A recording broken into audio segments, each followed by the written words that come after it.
All right, what's up, everybody? Welcome to In the Paint, Altitude Sports Radio 92.5. Dan Tanner here with you to break down the most thrilling basketball game of the season by far. The Nuggets get a thrilling 130 to 129 victory over the Sacramento Kings. I apologize for being a little bit late tonight. I was actually doing network pre and post on the radio for the game. So just got done with that. Just heard from Coach Michael Malone, and here now with you to react to the Nuggets victory over the Sacramento Kings.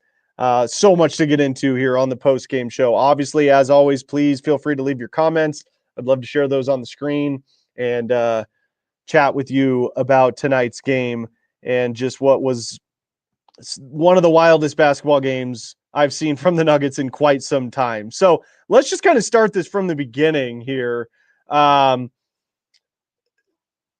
Christian Braun out tonight with lower back spasms. So insert Russell Westbrook back into the starting lineup. You know, when that happens, it's obviously I don't want to see Christian Braun out of the game. He's been fantastic for the Nuggets this year. But when Jamal Murray was out for an extended period, Russ got the start. So it's familiar territory with Russell Westbrook in the starting lineup, and that's exactly what I thought it looked like again tonight. He kind of fits into that starting lineup seamlessly, which I think really is one of the reasons why not only the Nuggets, but Nikola Jokic specifically was so adamant about getting Russell Westbrook to sign with the Nuggets over the offseason.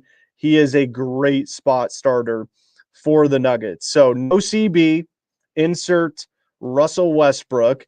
And I just wanted to go over this real quick because like how this game started in the first quarter was nothing like the game was going to play out. Like the first quarter lied to all of us because the Nuggets get out to a 7-2 lead to start the game.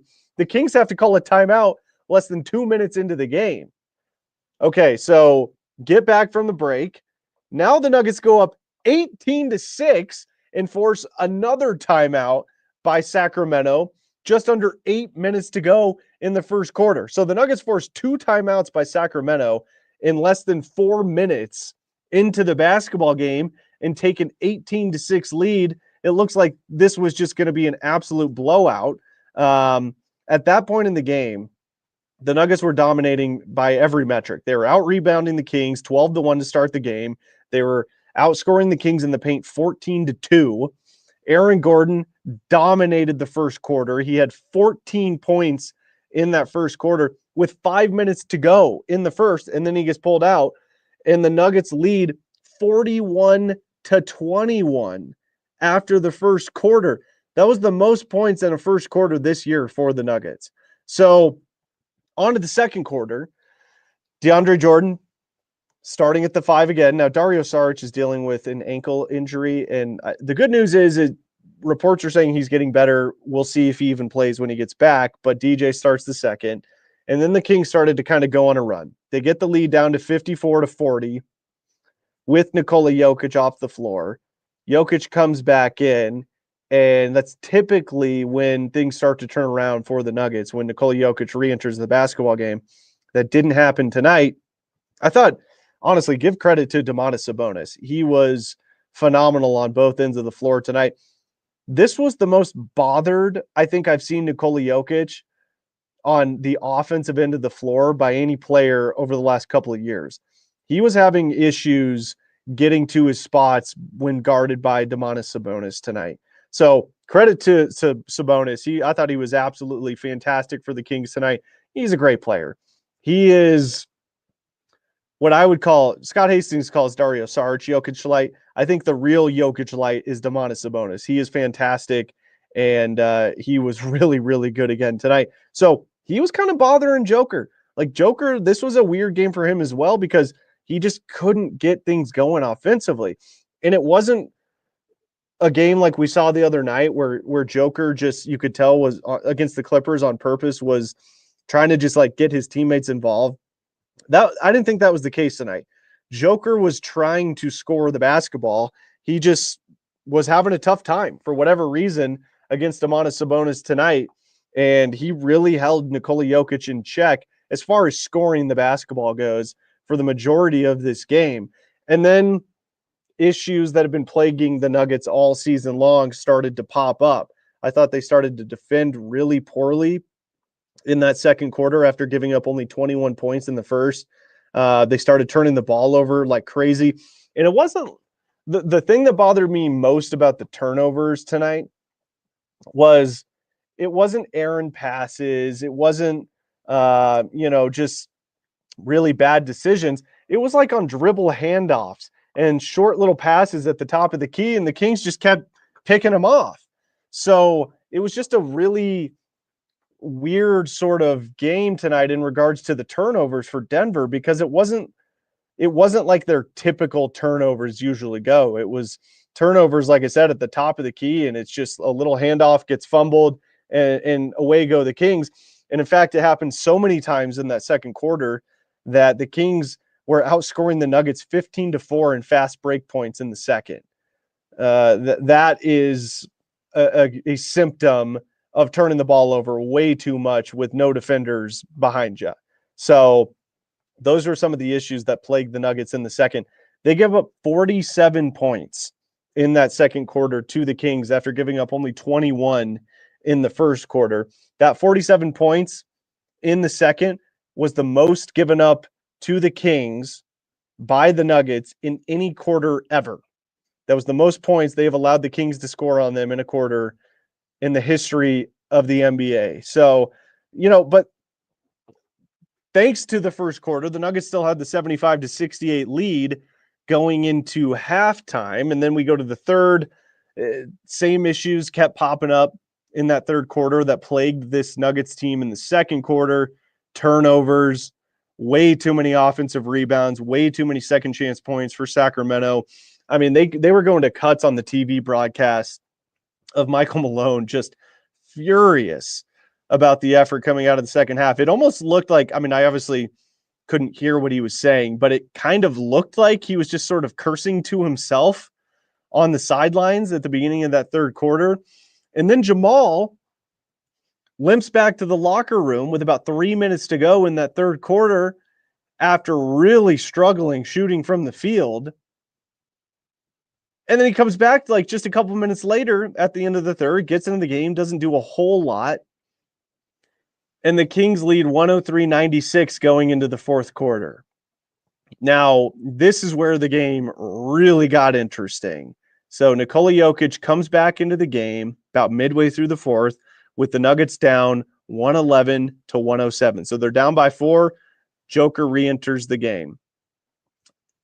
In a 90-second period, in a 90-second stint, the Nuggets go on a 9-0 run to put them up 123-122. Aaron Gordon hits just a massive three-pointer.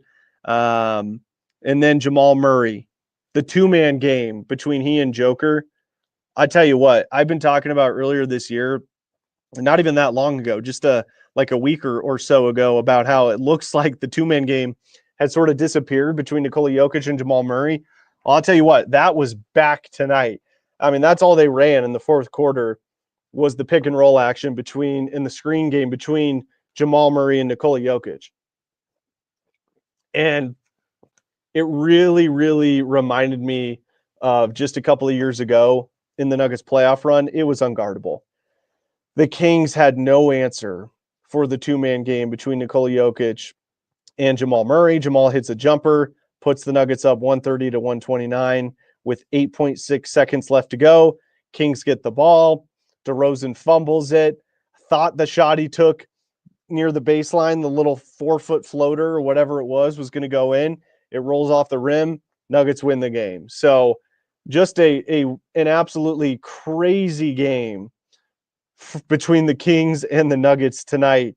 And, I said after the Clippers game that I really felt like that game had a chance to be a real turning point in the season. And that was for a couple of reasons. The first reason was that was the first game in quite some time where the original starting five that started the season was back on the floor together starting. Okay. I mean, we've seen Jamal Murray miss time this year. Aaron Gordon has missed significant time. Nikola Jokic obviously missed some time due to the birth of his son. So that Clippers game was the first time in a while we had seen the starting five back together for Denver. Now, obviously, tonight Christian Braun was out, but 4 of the 5 regulars were in there. But I still hold true to that. Like, I really do feel like the Clippers game on Friday, it just felt like a turning point in the season.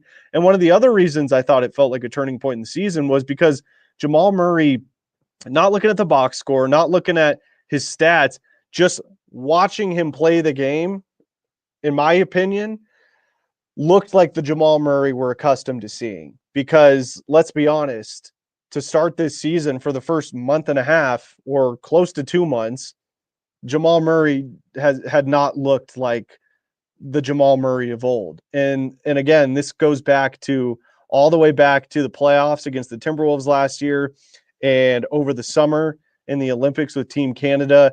He just didn't look right whatsoever. And it continued and bled into this season. And I thought in that Clippers game, it really looked like the way he was just moving around the court, the way he was cutting and breaking dudes' ankles, dribbling the basketball, really reminded me of the Jamal Murray that we're used to seeing. And honestly, the Jamal Murray this team has to have to win a championship. So Jamal struggled shooting tonight early on in this game. Actually, I thought he had a pretty good first quarter, and then he kind of struggled quarters 2 and 3. The whole team did. They give up 47 points in the second and 35 in the third to Sacramento. They get outscored by double digits in both of those quarters. But Jamal was like 6 of 18 shooting going into that fourth quarter. And then he gets hurt. I still haven't heard exactly what the injury was, but Scott reported on the TV broadcast that he saw Jamal limping back to the locker room with trainers. And you're like, oh boy, like what's going on here?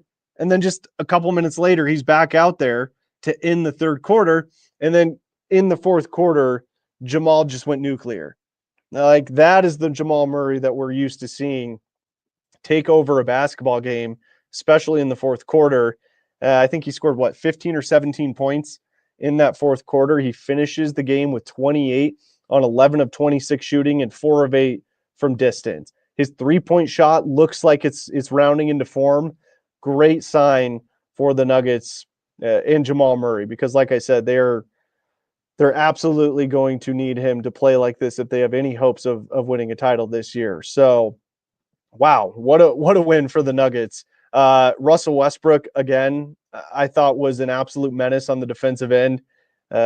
Offensively, I thought he was great again. Like, that dude plays his ass off non-freaking stop. He just goes. And he's in his 17th year, and he's still playing as hard as anybody in the NBA. And you can tell, like, Russ wants a title. He does. Like, there's no doubt about it. And this is always who Russell Westbrook has been, but it looks to me like he's just a little bit extra determined this year. I thought he was fantastic on both ends of the floor tonight. Distributing the basketball, I thought he was excellent. 10 assists, 18 points, had 9 rebounds. Like, he was the only guy throughout this game that I thought was really prioritizing rebounding the basketball, at least from the guards. That was one of the issues I saw, why the Nuggets were struggling so much rebounding the basketball in quarters 2 and 3 was because the guards weren't getting down low and helping out the big guys, except for Russell Westbrook. He was in the painted area, what seemed like on every rebound opportunity, and in there scrapping away. And I thought he really set the tone late in this game, or later on in this game, as far as rebounding the basketball and limiting the second chance points opportunities for the Kings, which in my mind really sealed this game for the Nuggets. And then obviously, again, Jamal Murray was absolutely clutch in the fourth quarter. And then I thought Julian Strawther had an excellent game tonight as well. 6 of 12 from the field, 1 of 4 from beyond the arc. But what I've loved about Julian's game is he's kind of taken the Michael Porter Jr. model, what MPJ has been doing recently. What I've really loved out of Michael Porter Jr. is he's not settling for threes. He's not settling for bad shots. If the shot's not there, he's driving it to the rim. And if he's not making it, he's getting to the foul line. So I thought Julian Strawther was really, really good tonight off the bench for the Nuggets. Peyton Watson seems like he's playing with just a boatload of confidence right now. And Hunter Tyson gets into the game 17 minutes tonight. Obviously, that's a product of Christian Braun not being in the game. So the Nuggets had to go a little bit deeper into their bench. But I thought Hunter Tyson came into the game and provided some really good minutes for Denver. He was 2 of 2 from the field, hit his only 3-point attempt, had 3 rebounds, a steal, an assist, and 7 points. And I thought he played just good enough to help the Nuggets get this win. And then, Aaron Gordon was a beast, obviously, in that first quarter.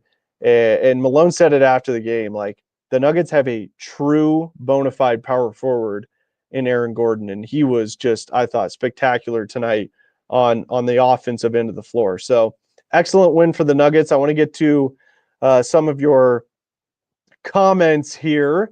Let's see here. Let's see. Got a lot of comments here. Okay, Pants Party. That's my favorite name. DT, I'm hyped on the win, but needing 130 to win a game is so frustrating.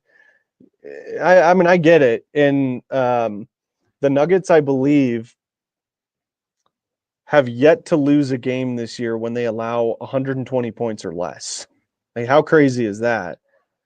But the positive for Denver is their offense seems to be rolling right now. And I'm with you, Pants Party. Like, the defense needs to be shored up. There's no doubt about that. And I will tell you this, Michael Malone is beating that drum. Like, this is not lost on Coach Malone about how bad the defense has been this year. Let's not forget, Michael Malone is a defensive-minded head coach. So I know this is killing him, okay? But the good news is the Nuggets, at least right now, over their 3-game win streak, have been able to outscore their bad defense. Now, is that a recipe for success moving forward and especially into the playoffs? No, it's not.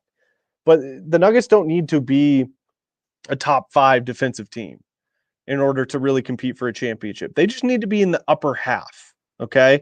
They need to be like top 15, top 13, top 12, somewhere in there.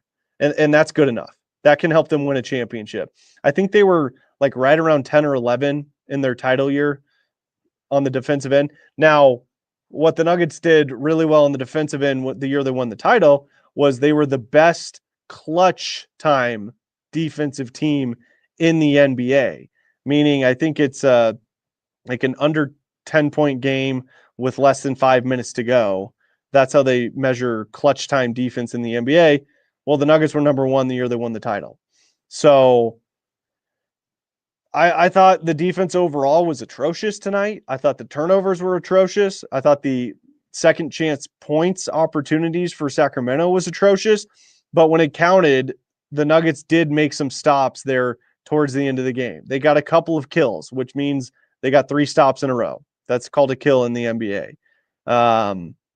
So, yeah, the defense was not good. And giving up 29 points is not good.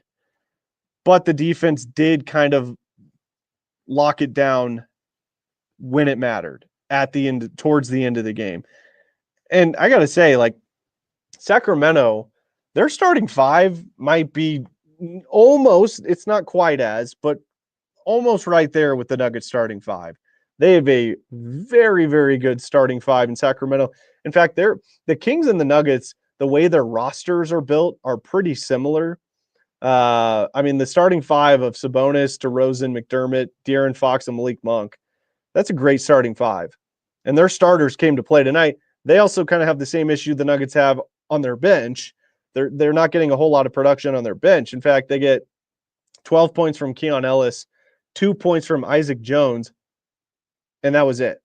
So they get 14 points off their bench after their starters get, 112 or whatever it was. The Kings starters, I thought, for the majority of this game, outplayed the Nuggets starters. The difference tonight was the Nuggets bench outplayed the Kings bench. You get 14 points from your bench for the Kings, and The Nuggets get 28 points from theirs, and you win by 1. So this was a one of the rare times where the Nuggets bench actually really kind of came through for them and helped them win this basketball game. And again, I can't say enough good things about the job I thought Julian Strawther did tonight. Again, 6 of 12 from the field, 1 of 4 from 3. He wasn't super efficient tonight, but I thought he played his ass off, and he was driving to the rim like crazy.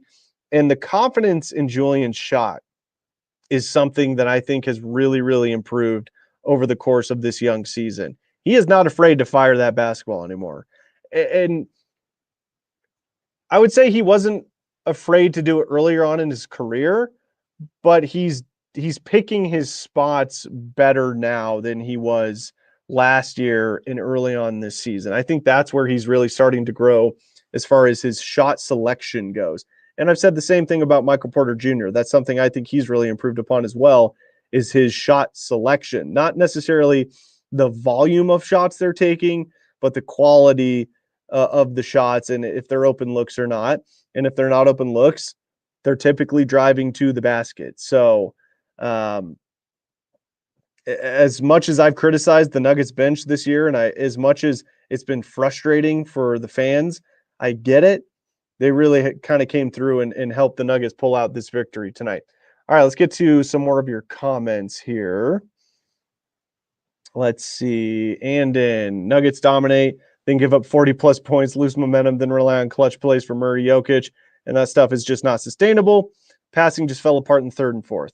Yeah, it's not sustainable. I mean, you're 100% right about that. Like the formula the Nuggets used to win this game tonight is not sustainable I would say it's not sustainable in the playoffs, and it's not sustainable as far as longevity in the regular season. But these types of games, the way they played tonight, you can win these types of games in the regular season. But I'm with you. Like this formula is not sustainable. What I would say, again, what's really not sustainable is turning the ball over as much as Denver has been this year, giving up as many offensive rebounds as the Nuggets have this year, and giving up second chance opportunities. Those are the things that I don't think are sustainable at all. And these have been issues for the Nuggets throughout this young season. There's no doubt about that. And then you add in the lack of production from your bench, the lack of production from your backup five, the lack of, I would say the inconsistency from some of your younger guys like a Hunter Tyson or a Julian Strawther. But the biggest inconsistencies I'm seeing right now are problems the Nuggets have been dealing with all year, turning the basketball over way too much and allowing way too many offensive rebounds, regardless of who they're playing. I mean, you go back a couple weeks ago, the Knicks game. I mean,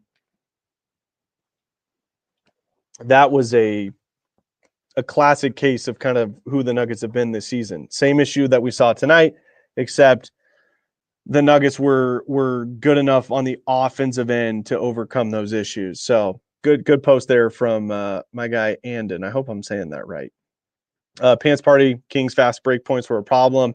Yeah, I mentioned in the, what was it? I believe the second quarter. That's when the Nuggets gave up 47 points. The Kings outscored the Nuggets 15-4 in fast break points in that second quarter. And again, that's a symptom and a cause of turning the basketball over. And it's not just turning the ball over, it's where they were turning the ball over. It was like at the top of the 3-point line. You fumble the ball there, Kings steal it, nobody's there to guard you. And they were just getting easy breakaway dunks, easy breakaway layups. And that's really what led to that 47-point second quarter. And that kind of bled into the third as well. But I thought the Nuggets, did a good job of sticking with it on the defensive end. I mean, you give up 47 in the second, 35 in the third, and then come clutch time, they only give up 26 in the fourth, and they win by 1. So as bad as the defense was tonight, like I said earlier, the clutch defense came through and helped the Nuggets get this victory. So take that for what you will.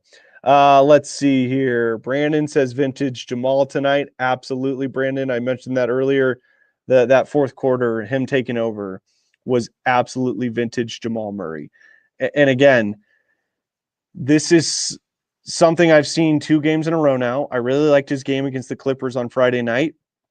And I really liked his game tonight. Just, again, not necessarily just looking at the box score, just using the eye test on Jamal Murray. He seems to be moving way, way better than he was earlier on in the year.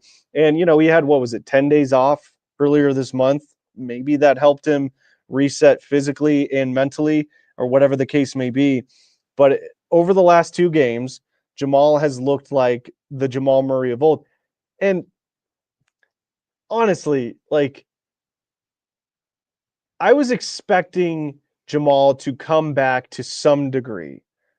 I don't know if I was expecting to see the Jamal Murray that helped this team win a championship, because it just looked so out of whack and so bad from Jamal earlier on this season at the end of last year. But I'm sitting there thinking to myself, this guy's 27 years old. He is in the physical prime of his career. And it almost seemed like Jamal was regressing.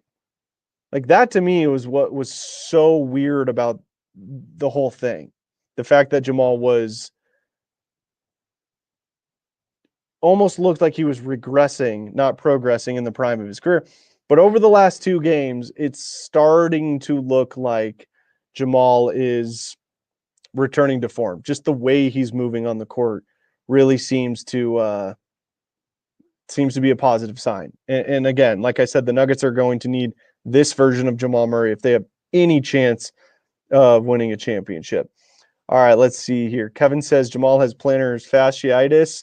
I don't know if that's true or not. I don't know where you heard that, but I have said since the end of last year that I thought Jamal was dealing with some sort of injury or a multitude of injuries. I mean, I don't know that, but by the way he was moving around the court, it just looked like that was the case. Because go look at tape from Jamal in the playoffs the year they won the title versus the playoffs last year and early on in the season. It's like night and day. I mean, he can't blow by anybody. So we're starting to see that come through a little bit more over the last couple of games. And that's one of the reasons I said I thought the Clippers game at least appeared to be and felt like it could possibly be a turning point in the season. And honestly, with tonight's win, this could be the turning point in the season as well, or just adding on to what started against the Clippers at Ball Arena on Friday night. So excellent stuff from Jamal Murray in the fourth quarter tonight. Our guy, Dante X. Tonight, Jokic, Gordon, and Murray won the game. I'm disappointed that MPJ hasn't improved enough to take some of the KCP loss. Well, I will say the person that's really taken over the reins of KCP has been Christian Braun. I mean, he has been spectacular this year for the Nuggets. I haven't looked at his numbers up to this point, but I know for the first month or so of the season, he was shooting the 3 ball at a higher clip. He was playing just as good of on-ball defense as KCP was when he was here. And I thought he filled those shoes pretty valiantly. And he was averaging more points per game than KCP was last year for the Nuggets. And look, this is not me talking down on KCP. I mean, I think he's a fantastic basketball player. There's no doubt about that. And to be quite honest, the fact that Christian Braun replaced him that quickly, not only replaced him, but surpassed him, at least numbers-wise, was pretty surprising to me to see that. So really, Michael Porter Jr. is a tough one. It really is. And it's been that way since the Nuggets drafted him back in 2018, because obviously we know about the back surgeries and he misses his first full year in the NBA, recovering from said back surgeries, comes in, plays okay. You can see the shooting talent is just ridiculous. He's got one of the prettiest jump shots in the NBA. So you can see the talent's there, starting to look like he's coming along. Then he gets hurt again. Then he comes back for the title season and plays decent. But I do get and understand a lot of fans' frustrations with Michael Porter Jr. And I think the reason that fans get so frustrated with him is because you can see how talented that guy is. Like I said, he's got one of the prettiest jump shots in the entire league. He looks like, body-wise, he looks like Kevin Durant. And it almost feels like there's a glass ceiling that Michael Porter Jr. is trying to break through, and he just can't seem to just quite get there. We've seen flashes this season of MPJ showing that he's maybe on the verge of that. But man, I mean, at this point with Michael Porter Jr., and I've said this before earlier on this season, it almost feels like this version of MPJ is just who he is. Like, I don't know how much more room for growth there is for Michael Porter Jr. I hope I'm wrong, because I've said from the beginning of this season that I think he is the key cog, the X factor for the Nuggets to really compete for a championship because of the way the salary cap has been restricted, the new CBA rules limiting super teams in the league. And of course that happens right when the Nuggets are about to, go on a potential dynastic run. Of course it happens now and not when the Spurs or the Lakers or the Warriors were going through their dynasties. The second the Nuggets win a championship, all the CBA rules change, and it makes it much, much more difficult for teams to keep their best players. I mean, without the new CBA rules, you probably have at least a Bruce Brown or a KCP still on this roster, maybe both. But look, the reality is the Nuggets paid Michael Porter Jr., they paid Jamal Murray, they paid Aaron Gordon, and they paid Nikola Jokic. Those are the four horses they're riding with. And Joker and AG have held up their end of the bargain, in my mind.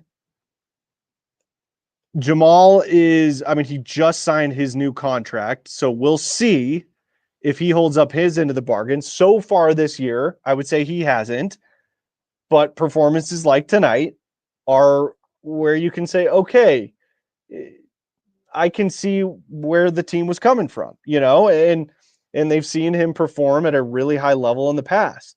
And he's 27. He's just getting into the prime of his career. So, I can at least see the thinking there. But now the question comes down to Michael Porter Jr. And you paid this dude a lot of money, okay? You didn't pay this guy to average 14 points a game. You paid him to average 22 points a game. That's what he needs to be at in order for this team to really reach the heights that they're capable of. He's got to be better. There's no question about it. And I know a lot of people get frustrated with MPJ because of that. I want to believe. But there's just this weird thing with Michael where there will be a game where you're like, oh my God, this guy could be one of the best players in the NBA. And then for, a stretch of 10 games, he looks lost. So it's just, when you're going to pay a guy that much, he's got to produce for you. Plain and simple. All right, let's add our guy KJ in here to the show. I was working with KJ on the broadcast tonight. KJ, what's up, dude? Where are you? I'm still in 950. Oh, okay. So you're like 10 feet away from me. Awesome. Literally. KJ, dude, what a crazy game tonight. KJ, let me ask you this, okay? Because I said this after the Clippers game, and I want to get your thoughts on this. So the Nuggets beat the Clippers, what was it, 120-98 on Friday night. Yep. For whatever reason, well, not for whatever reason, I had a couple of specific reasons, but that felt like a potential turning point in the season for the Nuggets because the starting five was back together that Friday night for the first time in a while, the starting five that started the season. And I thought the way Jamal Murray was just moving around the court in that game looked like the Jamal of old. So to me, it was like, maybe this could be a real turning point in the season for the Nuggets. And then you go to tonight's game, the Nuggets just blitzed the Kings almost damn near out of the freaking building, KJ, in the first quarter. And then they give up 47 in the second, 35 in the third, and then they clamp back down on defense in the fourth. But again, this win tonight, I think could propel this team as far as the turning point of the season goes even further. Does it feel that way to you? Like that this could be this point in the season where we look back on that and say, yeah, that's where the season turned around. No, it definitely feels like it. When you look at all the woes and all of the ebbs and flows that the Nuggets have gone through recently, you knew that you could just feel it. Like a turning point was coming soon. You just were like hoping it would come sooner rather than later. You just knew that eventually it was coming. Now I was always optimistic because Jamal Murray, his greatest average scoring month as far as through an entire season is always been in January for him. For some reason, right before the All-Star break, like he's just a slow starter for sure. Typically, and so I knew we were getting close, and I was like, okay, Murray's getting a point. He's coming up close on his favorite month, and I was like, okay, and eventually something's got to turn around. I'm glad it happened in December instead of waiting to January, because now it allows the Nuggets to have a longer runway to get themselves back in position to be a top 4 seed. You don't have to be number 1, but you at least need to be top 4. That kind of stuff does matter in the playoffs, and especially as stacked as the West is tonight. As far as stacked as the West is in general. Tonight specifically was a prime example of how every game in the West is going to go in the playoffs. So we just got a playoff game in December. And I'm glad the Nuggets were able to stand the test. We saw young players step up, but more importantly, we saw Jamal Murray take the mantle when it was needed most. Russell Westbrook did his part. Jokic, he always does his part. The others stepped up in Christian Brown's absence tonight. They did their part. And the last piece was Jamal Murray. Jamal Murray crushed it in the fourth quarter. And because of that, the Nuggets were able to tap into that championship pedigree we always knew they had deep down inside. Well, and KJ, not only did Jamal look like his old self in that fourth quarter, but at the end of the third on the TV broadcast, Scott Hastings was reporting that he saw Jamal limp into the locker room with trainers with like 3.5 minutes to go in the third quarter. And you're like, oh boy, here we go. Shit. But like just a couple minutes later, before the third quarter ended, he's back in the game. So I'm like, okay, that's a good sign. And then come fourth quarter, he goes freaking nuclear. Like we're so accustomed to seeing. And again, he was not shooting the ball well tonight. He was like 6 of 18 from the field going into that fourth quarter. But again, like I'm not necessarily looking at the box score. I'm just looking at the way he's moving around the court. Over the last 2 games, it looks like he's starting to move like he used to. Like he's actually able to blow by a defender every once in a while again. He wasn't able to do that at the end of last season. And over the summer with Team Canada, he was a shell of himself.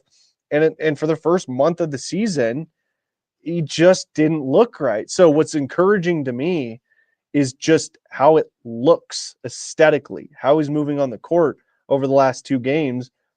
I think that's a really good sign. Now, our guy Kevin, appreciate you listening, said that Jamal is dealing with plantar fasciitis. I said I hadn't seen that, and then Kevin said he read it in today's paper. I will do some more research on that. I will say. Hold on. First off, what paper? All right. Yeah, that's true. That's a good point.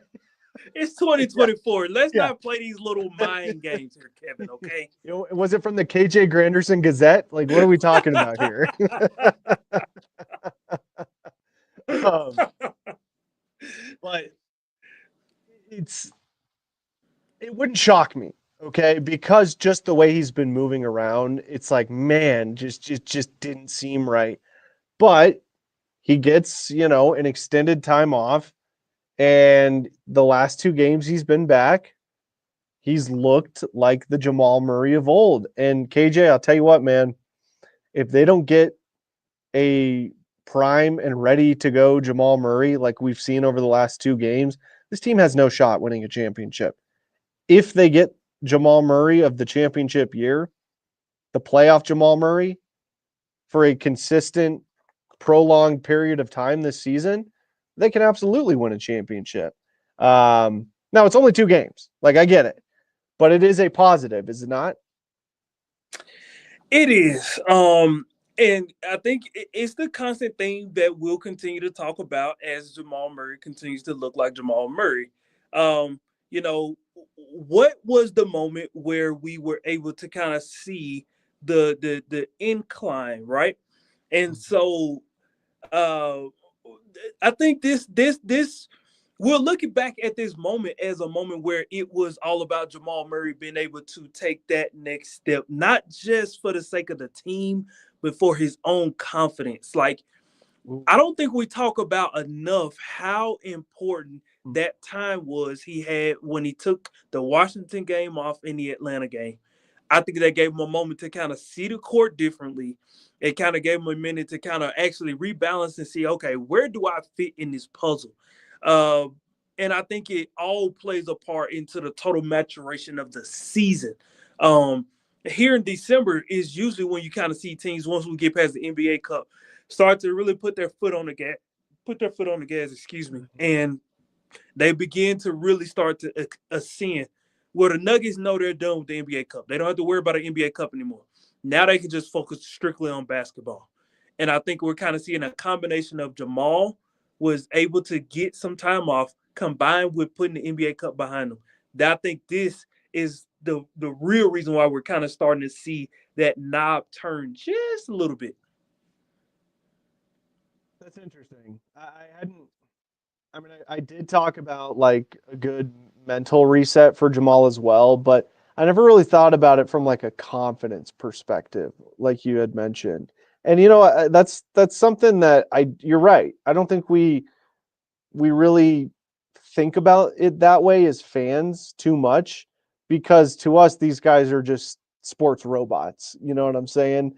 And Yeah. we don't really think about like the the mental side of the game, but like the emotional side of the game, all of that kind of stuff factored in. I think that's something that maybe could have been bugging Jamal. And look, I don't know what specifically it could have been, but that is interesting, like the confidence going down. Because look, we're talking about a guy that like 18 months ago was hoisting the Larry O'Brien trophy, Yep.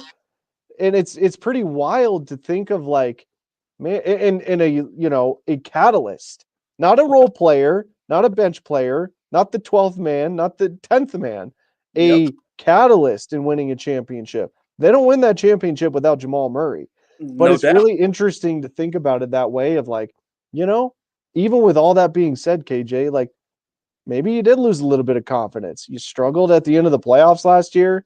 Then you go to Paris in the Olympics to represent your country, and he was just flat out awful in those Olympics. I mean, there's no other way to say it. He Yep. hardly could get off the bench in those Olympics. Maybe you're right, man. Maybe this was a little bit of a crisis in confidence from Jamal. And you know what, KJ, to your point, what got Jamal going tonight? He hit a couple of threes early in the fourth quarter, and then it was go time. And it was like he was back. You know what I'm saying? And it's funny how especially basketball, it seems, where it's like a little thing like that. You see one shot go in, you see the next shot go in, and boom. It looked like his confidence was back. Yeah. No, for sure. And that's the thing that we have to keep in mind here is when you've been dealing with injuries and what you can do is not being maximized to its fullest potential because of your physical ailments. Um, it can weigh on you, man. It can weigh on you. And I think Jamal just needs to put game by game, brick by brick, and just start stacking up some moments that he can be proud of. And like I always say, this is my favorite analogy. At some point, you've got to create a house that you are proud to live in. You can't keep moving from house to house because You decided to put vinyl sidings somewhere where brick was supposed to be. Okay. And so Jamal Murray has a chance to kind of really start to put bricks where they're supposed to be and remove the vinyl sidings. And he can begin to reestablish himself as a top 10 point guard in the NBA. Because I think right now, with the stretch that he's had over the last, we'll call it 12 months, give or take, his name has kind of been moved down the list a little bit. And so this is kind of like a reset. This is a reset. And I always say there are two types of resets. There's a software reset and a hardware reset.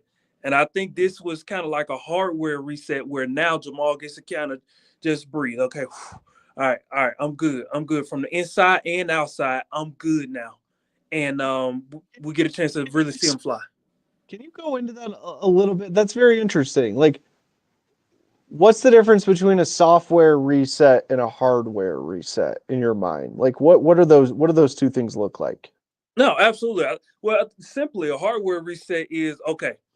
I need to reboot everything from how I am training, how I'm looking at the game, how I am, recovering, how I am thinking about, the strategy of basketball. Like all of that is a hard reset. Like there's a hardware Overhaul. reset, everything.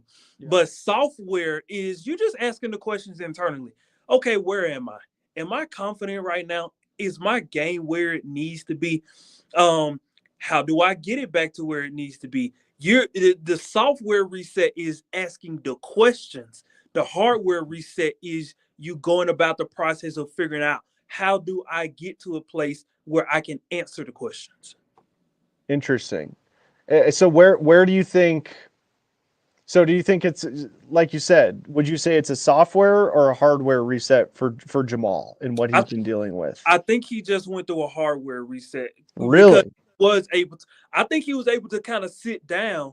He already knew the questions. The questions have been simmering for, we'll call it the last 6 to 9 months. They've been simmering. We've been asking about Jamal Murray since the Olympics, since the playoffs, before the playoffs. They've been brewing. It's been brewing. It's like a pot that was just waiting to boil over.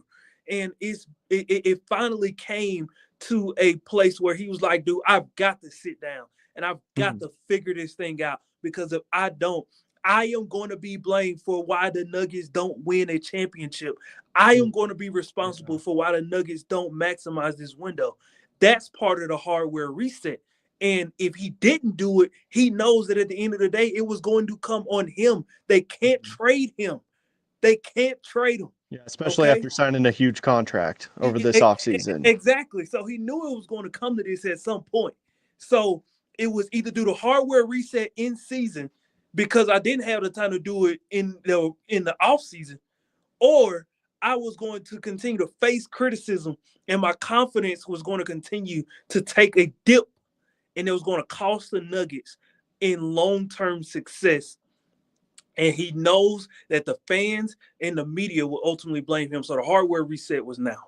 Interesting. So I wonder if he did go through a hardware reset, I wonder if that was more from like media and fan pressure, or I wonder if that was from the organization or his teammates or coaching staff, or, his dad notoriously is kind of a hard ass on Jamal. And we've heard stories of how he trained him up in Canada, like in blizzards, making him shoot blindfolded free throws. So that's really interesting. If that is the case, that Jamal went through a hardwired reset, I would be curious to know, like, where did that motivation stem from? Was it internally from Jamal? Was it from his teammates? Did he see the articles in the Post or wherever? Did he see fans talking about it on Twitter or X? Or was this something that he had the self-awareness to sort of realize? Because I do think there's a difference. I do think there's a difference between having a complete overhaul in what you're doing based on, like, media reports and seeing fans pissed off on Twitter, or if it comes internally, whether that be from himself or his family or the team, like I feel like those are two kind of different things. You know what I'm saying? Like the Yeah, fan media stuff, it's like, okay, yeah, like, and that's great. And if that motivates you, like, that's fine.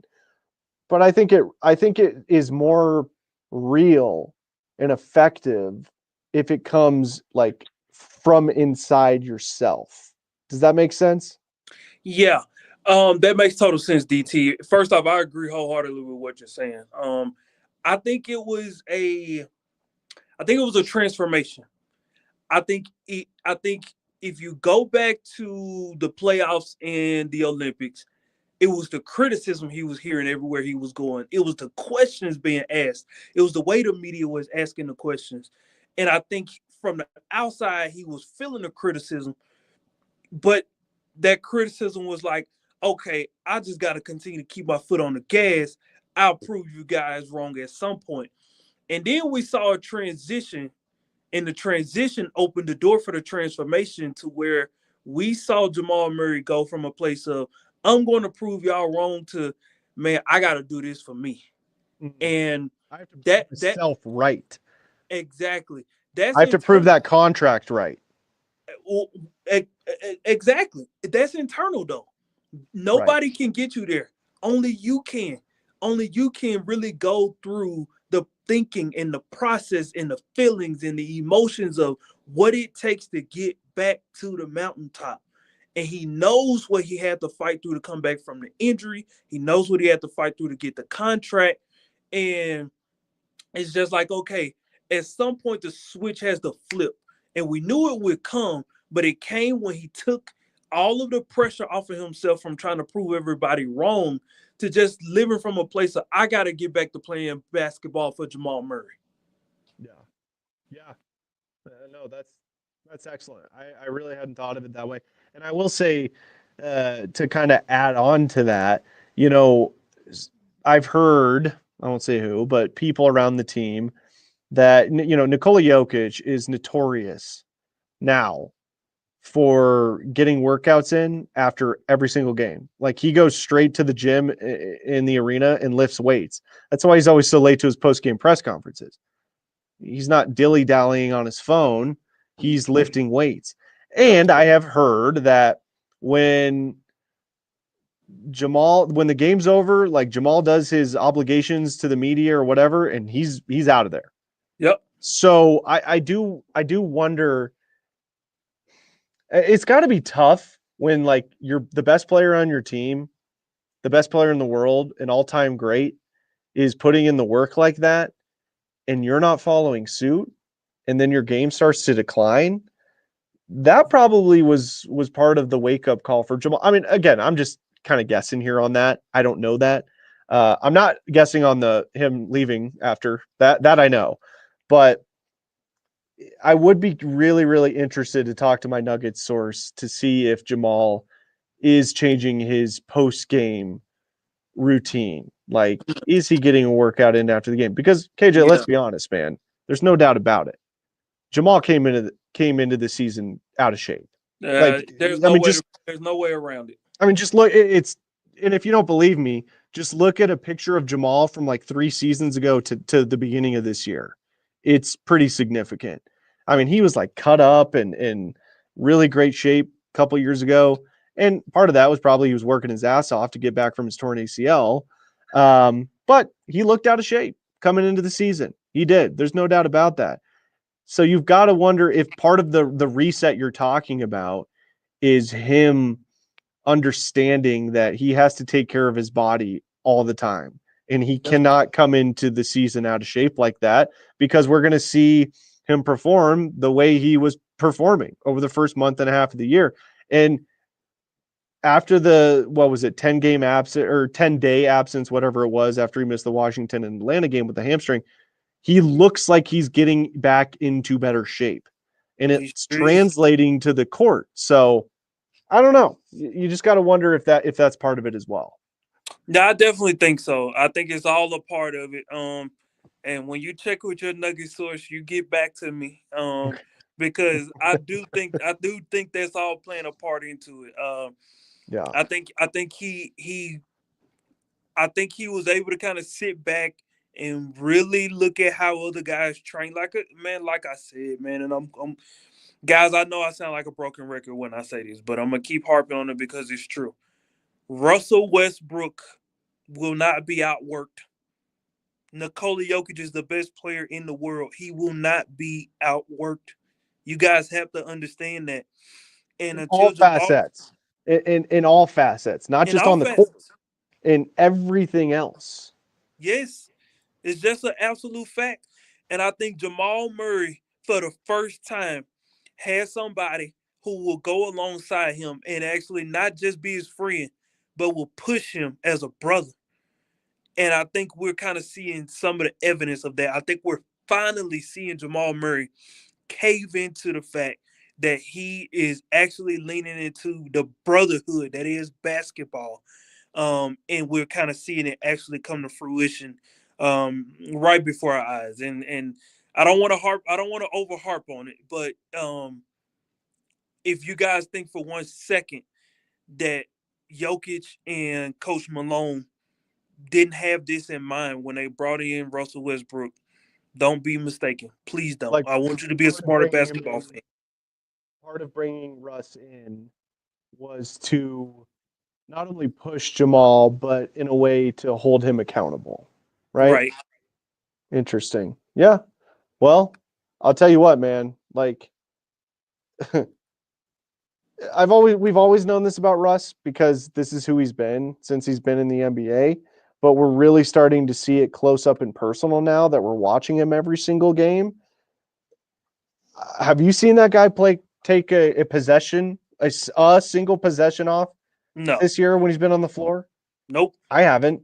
Not Nope. one.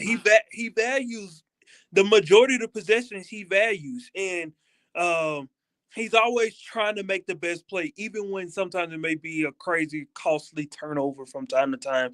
He has his best intentions in mind because he is internally geared and wired to always want to be the best, no matter what, and he'll never let the fact that he's not who he used to be stop him from being all that he can be every single night. And I think that's huge for the Nuggets mentality, is huge for their chemistry, is huge for just their ability to keep building towards what they want to build with this version of the Denver Nuggets. Year to year, it's a different version, even with the core.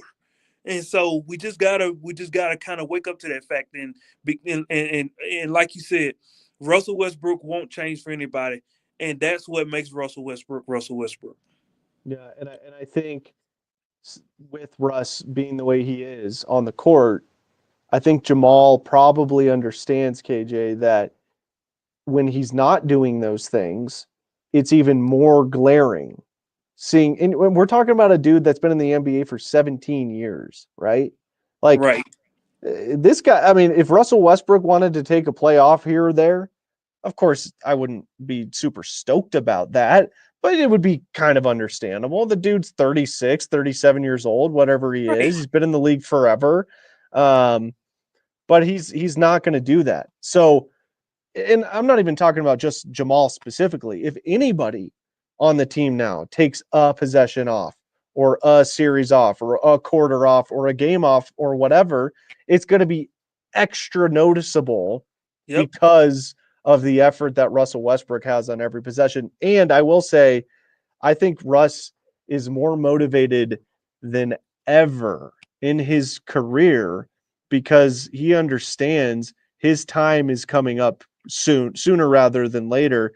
And I think he realizes that this is the best chance he has to win an NBA championship. So I think you're right in saying Russ has always been like that, but I think just a smidge more so, even more so this year, because I think he understands that most likely this is the last chance he'll have to win an NBA championship. And I think that's really, really motivating him right now.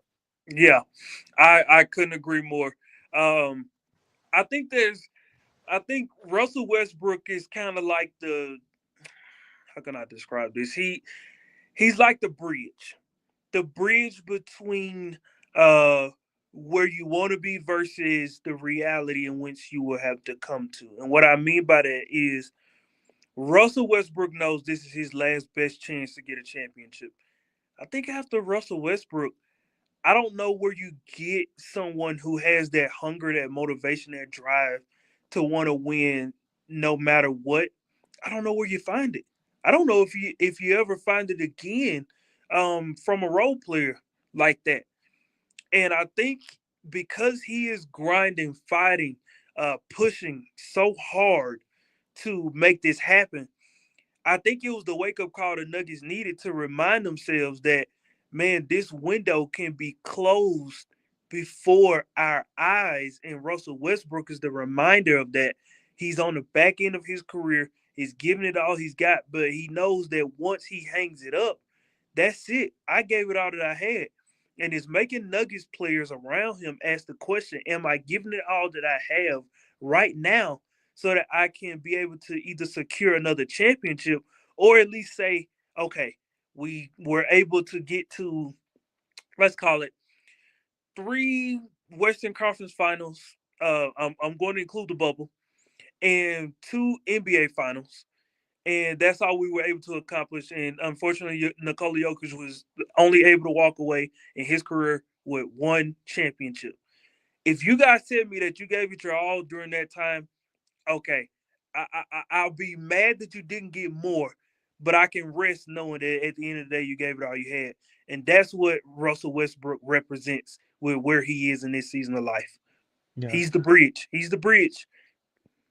Yeah, and again, going back to Jamal, maybe that is something internally that Jamal is sort of asking himself of like, am I really, really, really in this thing to the nth degree to try and win another title in the Jokic Murray era? So interesting stuff, man. Hey, KJ, you're the best. Appreciate it, dude. We've been going for over an hour, so we'll end this puppy and go home. No, we definitely gotta get out of here, man. Yeah.